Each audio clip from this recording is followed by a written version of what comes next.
안녕하십니까. 원광대학교 한의과대학 정명수입니다. 이번에는 VDT 증후군에 대해서 알아보고 어떻게 하면 예방할 수 있는지 살펴보도록 하겠습니다. 먼저 VDT 증후군이란 무엇인지, 그리고 그 VDT 증후군의 증상들인 안구건조증, 거북목 증후군, 그리고 손목터널 증후군에 대해서 각각 알아보고요. 그리고 VDT 증후군의 예방과 관리법을 이렇게 살펴보도록 하겠습니다.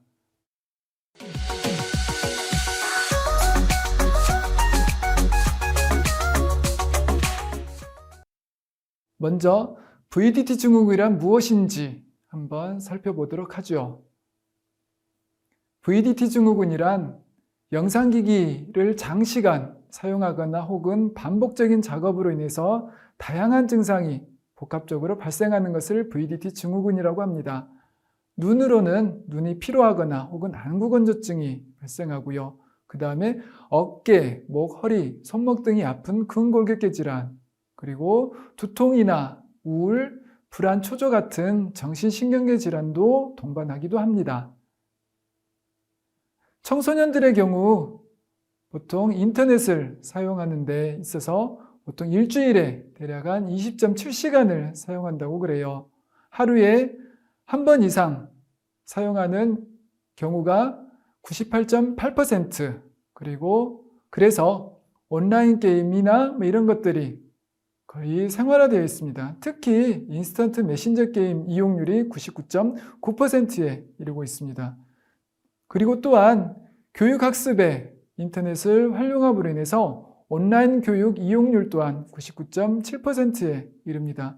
즉, 청소년들의 인터넷 사용은 아주 엄청난 시간 그렇게 인터넷을 사용한다고 볼 수 있습니다. 그럼 청소년들에게 있어서 VDT 증후군이 얼마나 발생하는지 한번 보도록 하죠.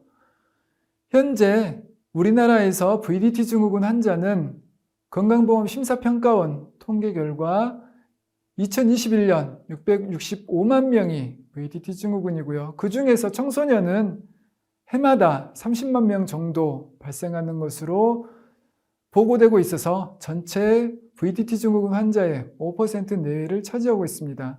그리고 또 이 VDT 증후군 치료를 위해서 그 비용은 해마다 증가하고 있습니다.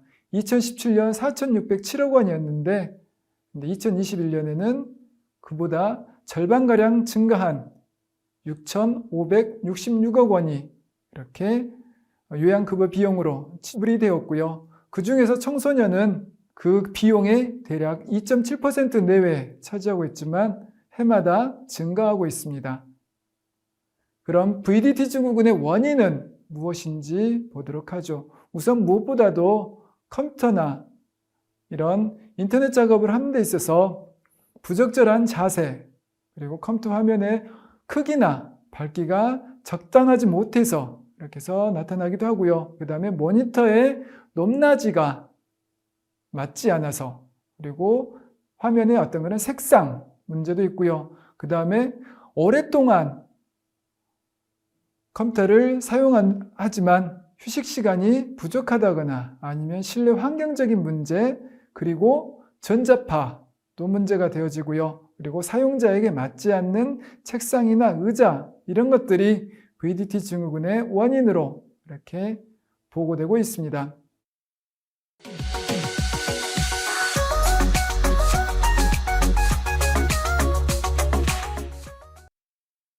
그럼 VDT 증후군의 구체적인 증상들 알아보도록 하죠. 먼저 안구 건조증입니다. VDT 증후군과 관련되어서 나타날 수 있는 눈 질환은 몇 가지가 있습니다.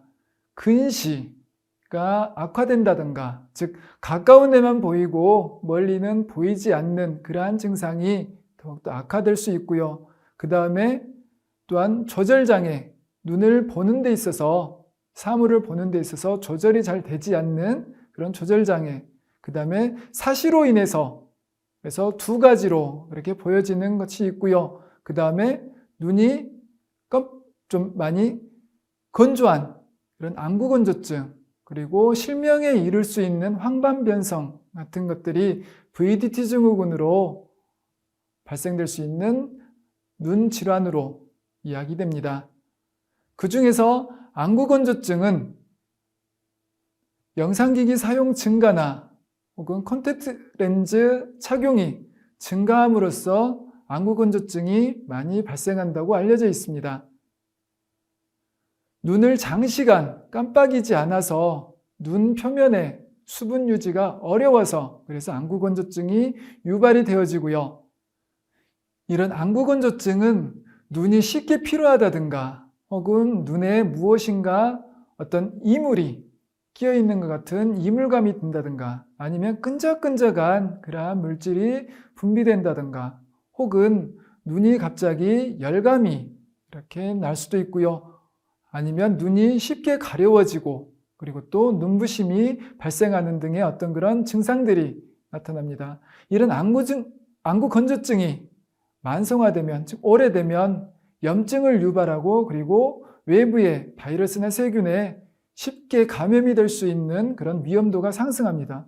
더 나아가서는 시력에 영향을 끼쳐서 시각의 어떤 그런 이상을 초래하기도 합니다. 현재 안구건조증의 어떤 그런 발생 현황을 보게 되면 우리나라에서는 매년 250만 명 정도가 발생하는 것으로 보고되고 있습니다. 그 중에서 10대는 대략 3.3%를 차지하고 있습니다. 여러분들은 블루라이트란 말을 들어보셨을 겁니다. 블루, 파란, 라이트, 빛, 파란 빛, 빛을 의미하는데요. 스마트폰에서 발생하는 어떤 그런 특유의 빛을 블루라이트라고 이야기합니다. 눈의 피로, 안구건조증, 그리고 눈의 통증에 따른 어떤 그런 두통이나 혹은 잠을 잘못 자는 수면장애 등의 질환을 일으킬 수 있고 또 생체 리듬에 영향을 주기도 합니다.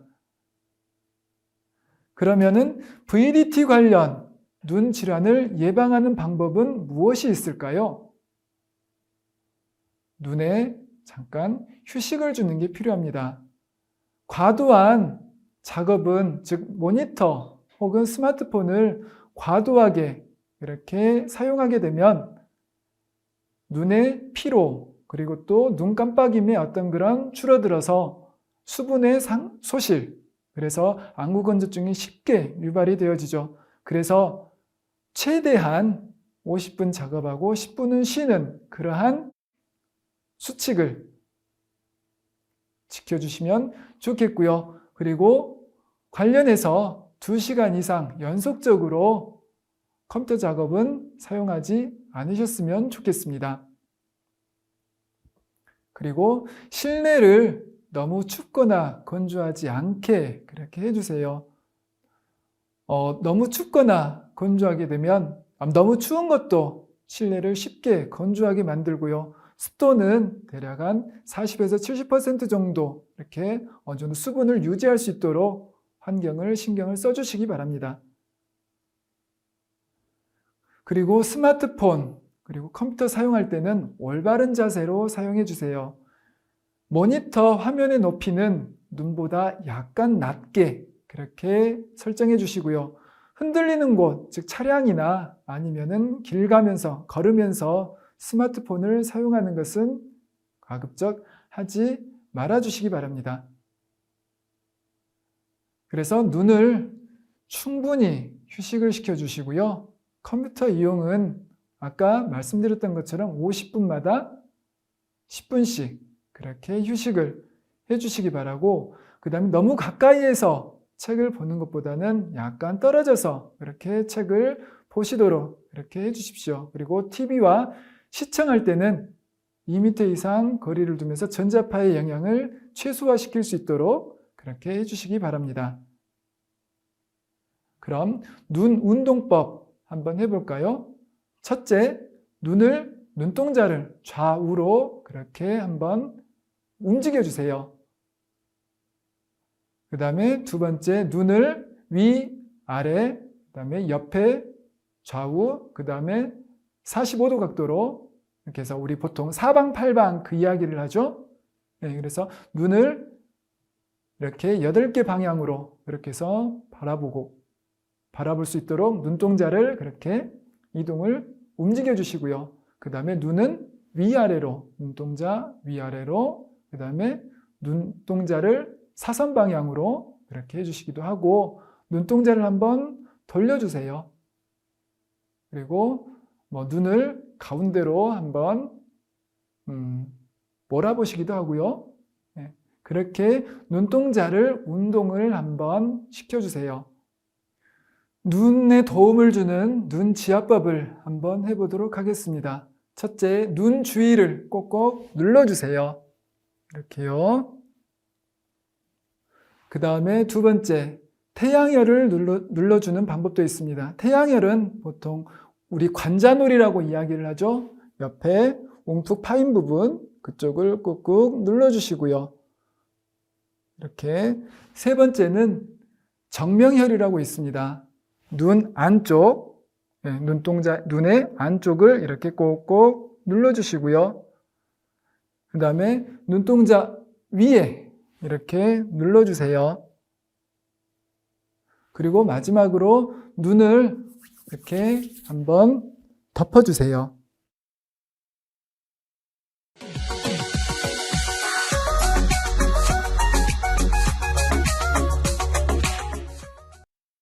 VDT 증후군의 하나인 거북목 증후군에 대해서 한번 알아보도록 하겠습니다. 거북목 증후군은 스마트폰이나 모니터로 인해서 평상시에도 목이 거북이처럼 숙여진 상태로 굳어지는 것을 말합니다. 이 거북목 증후군의 증상은 뒷목과 어깨가 뻐근하고 아픕니다. 그리고 팔 저림도 나타날 수 있고요. 어깨 근육이 많이 뭉쳐 있어서 두통이 생기고 쉽게 피곤해집니다. 그리고 드물지만 불면증 혹은 어지러움증이 나타나기도 합니다. 이 거북목 증후군을 진단하는 방법은 물론 의료기관에 가셔서 진단을 해야 되지만 간략하게 그냥 간편하게 이렇게 한번 보도록 하죠. 가슴을 활짝 펴고 허리를 세운 상태에서 귀의 중간 수직선과 어깨의 중간 수직선이 얼마나 벌어져 있는지 확인을 하는 방법입니다. 앉아서 옆에 친구의 목을 한번 봐주세요. 그래서 귀의 중간선과 앞선과 그 다음에 어깨선이 얼마나 벌어져 있는지 그것을 한번 봐주세요. 그래서 거북목인지 한번 보죠. 어깨선과 그 다음에 앞에 있는 귀 앞쪽 선, 이것이 대략 2.5cm가량이다 라고 한다면 거북목에 위험이 있는 고위험군으로 그렇게 볼 수 있고요. 벌어진 것이 5cm가량 벌어졌다 라고 한다면 중증의 거북목으로 보시면 되겠습니다. 그럼 거북목 교정에 대해서 운동 한번 해볼까요? 앉거나 선 자세에서 거북목 교정 운동법입니다. 손가락을 턱에 위치시키고요. 턱을 손가락에서 멀어지게 하면서 당깁니다. 이렇게요. 목 뒤에 근육이 당겨짐을 느낄 겁니다. 이걸 2번, 3번 천천히 반복합니다. 이렇게요. 턱을 당긴 상태에서 동작은 잠깐 멈춰주시고요. 그렇게 해서 대략 매회 한 20에서 30초 정도 그렇게 시행합니다.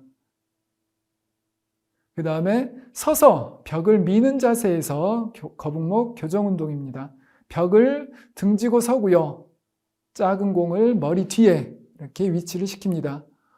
공을 밀면서 턱을 당깁니다. 그리고 공은 벽을 따라서 천천히 이렇게 굴리죠.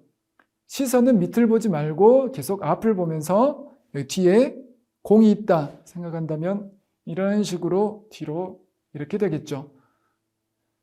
대략 8에서 10회 정도 천천히 반복하며 20에서 30초 정도 매회 시행합니다. 그리고 턱을 당긴 상태에서 동작을 잠깐 멈춥니다. 하루에 2번 정도 이렇게 시행을 하면 되고요. 그 다음에 목 근육을 강화하는 그러한 운동입니다. 우선 경추를, 즉 목을 굽히는 그러한 동작입니다. 바로 앉아서 정면을 바라보고요. 턱을 당긴 상태에서 손가락으로 이마를 뒤로 밀어줍니다. 근데 머리는 밀려나지 않도록 머리를 버텨주죠. 손가락으로 이마를 밀면 뒤로 밀려지겠죠? 그거에 맞춰서 밀리지 않도록 그렇게 버팁니다. 한 5초간 그렇게 유지하고요. 5번 정도 계속적으로 반복해 주시기 바랍니다. 그 다음에 이것은 경추를 늘리는 방법입니다. 앉아서 양 손바닥을 가볍게 머리 뒤쪽에 대고 앞으로, 아까와는 반대로 앞으로 밀어줍니다. 앞으로 밀면 자연적으로 머리는 앞으로 구부러지겠죠. 이에 대항해서 앞으로 구부러지지 않도록 머리는 버텨줍니다. 이것도 마찬가지로 5초간 그렇게 해서 유지를 해주고요. 5번 반복해 주십시오. 그 다음에 이것은 이제 경추를 옆으로 이렇게 하는 겁니다. 앉아서 오른쪽 손가락을 오른쪽 머리에 댄 상태에서 머리를 눌러줍니다. 머리를 누르면 자연적으로 머리가 옆으로 숙여지겠죠.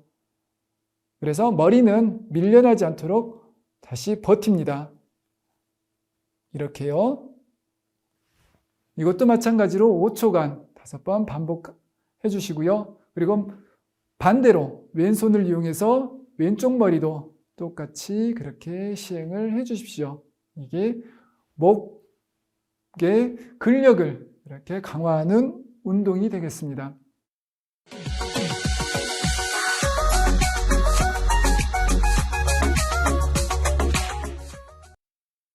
그 다음에 이제 손목 터널 증후군입니다. 손목이 시큰거린다든가 손바닥이 저리고 혹은 손목에 통증이 있는 그러한 증후군을 손목 터널 증후군이라고 이야기합니다.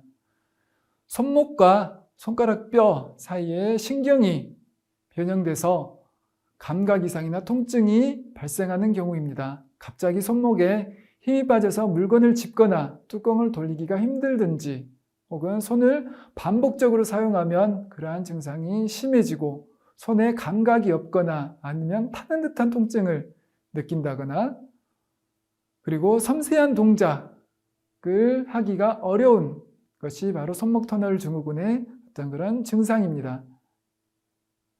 손목 터널 증후군은 몇 가지 방법으로 진단을 할 수 있는데요. 첫 번째는 팔랭 검사라고 해서 이렇게 양 손목을 굽힌 상태에서 서로 밀어줍니다. 이렇게 했을 때 1분 동안 유지했을 때 저림이나 통증이 느껴지면 손목 터널 증후군으로 의심할 수 있고요. 그 다음에 T랭 검사라고 해서 손을 일정 정도 이렇게 굽힌 다음에 이쪽을 두드려 줍니다. 툭툭. 그랬을 때 저림이나 통증이 느껴지면 이것도 손목 터널 증후군으로 진단할 수 있습니다. 이렇게 손목 터널 증후군과 어느 정도 좀 연관이 되어지는 그런 증상이 바로 손목 건초염입니다. 엄지손가락을 과도하게 사용해서 엄지손가락에 인대에 염증이 생겨서 발생하는 통증이고요. 즉 아까 손목 터널 증후군이 이쪽 손목에 인대의 문제라면 손목 건초염은 인대에서 엄지손가락의 인대와 관련이 되어집니다. 건초염 진단은 이렇게 쥔 상태에서 엄지손가락을 쥔 상태에서 손목을 아래로 꺾었을 때 통증이 있으면 이것을 손목 건초염으로 그렇게 진단합니다. 그럼 다 함께 손목을 풀어보는 그런 동작 한번 해보도록 하죠. 먼저 손가락으로 다른 손의 엄지를 이렇게 당기거나 혹은 다른 손가락들을 이렇게 쭉 당겨 주십시오. 이렇게 하루 10에서 15회 반복하며 매일 이렇게 해주시면 좋습니다. 그 다음에 손가락을 가볍게 쥐고 그 다음에 뇌관여를 이렇게 눌러주는데요. 이렇게 손목 안쪽에서 한 손 범위 정도 딱 되는 부위, 이 부위가 뇌관열입니다. 이쪽을 이렇게 가볍게 눌러주시고요. 그 다음에 이 뇌관열의 반대쪽, 바로 반대쪽이 외관열입니다. 마찬가지로 아까 뇌관열이 이렇게 해서 이쪽 부위였죠. 네, 그 반대쪽인 외관열도 이렇게 계속 눌러주시면 좋습니다. 손목터널 증후군을 치료하는 방법에 대해서 한번 알아보도록 하겠습니다. 처음에는 손목을 고정하는 보조기를, 즉 그림과 같은 그러한 보조기를 착용하게 되고요. 그리고 염증과 통증 완화를 위해서 냉치료, 그리고 혈류 증가와 힘줄의 움직임을 원활하게 하기 위해서 온열치료가 동반이 되어집니다. 이렇게 냉치료, 온열치료 이런 것들이 이루어져서 기혈의 원활한 순환이 이루어지면 수개월 내에 스스로 회복이 가능해집니다.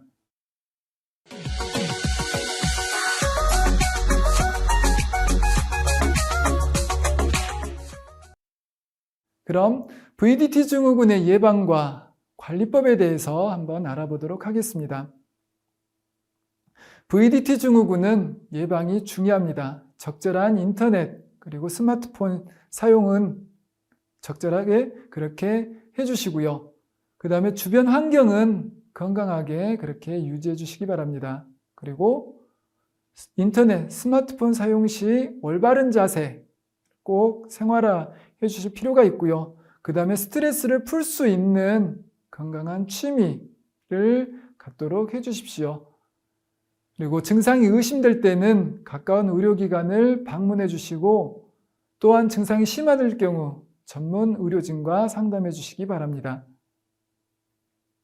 그럼 스마트폰 그리고 인터넷을 사용함에 있어서 올바른 자세는 무엇인가 한번 보도록 하겠습니다. 팔은 키보드에 손을 얹었을 때 팔꿈치 각도는 90도 내외가 되어지고요. 그리고 팔꿈치와 키보드는 같은 높이로 이렇게 수평을 이루도록 해줘야 됩니다. 손목의 경우 키보드는 두께 3cm 이내, 그리고 각도는 5에서 15도, 그리고 손목 지지 공간은 작업대 끝과 키보드 사이에 손목을 받칠 수 있는 15cm 정도의 어느 정도 공간이 필요합니다. 그리고 허리는 의자 등받이에 자연스럽게 기대고 상체와 의자의 각도는 90도 내외가 되도록 유지를 해 주십시오. 그리고 다리는 다리 밑에, 작업대 밑에 적어도 60에서 80cm 이상의 어떤 그런 공간을 확보해야 되고 무릎의 각도는 90도 내외로, 그리고 의자에 앉았을 때 발꿈치가 들리지 않도록 그렇게 해주시고, 만일 들린다라고 한다면 발 받침대를 사용해서 바닥에 고정을 시켜주시기 바랍니다. 그리고 눈은 화면 상단과 모니터 상단과 이렇게 눈높이를 일치시켜 주고요. 최소한 40cm 이상의 그렇게 거리를 두어서 전자파의 영향을 받지 않도록 그렇게 해주시기 바랍니다. VDT 증후군의 어떤 그런 예방 수칙입니다. 첫째, 허리는 등받이에 기대고 그리고 곱게 펴고 바르게 앉도록 그렇게 합니다. 두 번째, 모니터는 화면 상단과 눈높이가 일치하도록 그렇게 맞춰주시고요. 그 다음에 키보드와 작업대 높이는 팔꿈치 높이 정도로 조절해 주십시오. 그리고 키보드와 마우스는 손목이 꺾이지 않도록 그렇게 유지시켜 주고요. 1시간 이상 일할 경우 10분씩 휴식을 꼭 취해 주시기 바랍니다. VDT 증후군에 대해서 다양한 치료 방법들이 있습니다. 약물, 도수치료, 테이핑, 명상, 기타 이런 치료 방법들이 있는데요.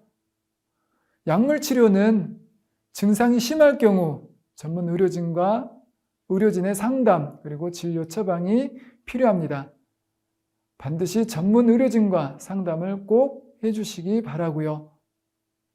그 다음에 도수치료라고 해서 의료인이 보조기구를 이용해서 환자의 구조적 문제를 교정하는 치료가 있습니다. 손으로 직접 그렇게 하기 때문에 수기요법이라고도 그렇게 말을 합니다. 그 다음에 테이핑 요법이 있습니다. 약해진 근육을 지지해 주는 건데요. 근육의 균형을 조절해서 부상을 예방하고 관절을 보호해 주는 그러한 방법입니다. 그리고 명상이 있는데요. 신경 조직을 평온하게 해서 심장 박동을 안정시켜서 어느 정도 심리적인 이득을 목적으로 하는 그러한 치료법입니다. 그리고 한의학적 치료법이 있습니다. 한의학적 근거에 기반해서 침, 뜸, 약침, 추나, 부항 등이 있고 경혈에 자극을 주어서 혈자리에 자극을 주어서 그렇게 치료를 하고 있습니다. 여러분, 스마트폰, 인터넷 건강하게, 스마트하게 그렇게 사용해서 VDT 증후군을 반드시 예방하도록 그렇게 노력합시다. 감사합니다.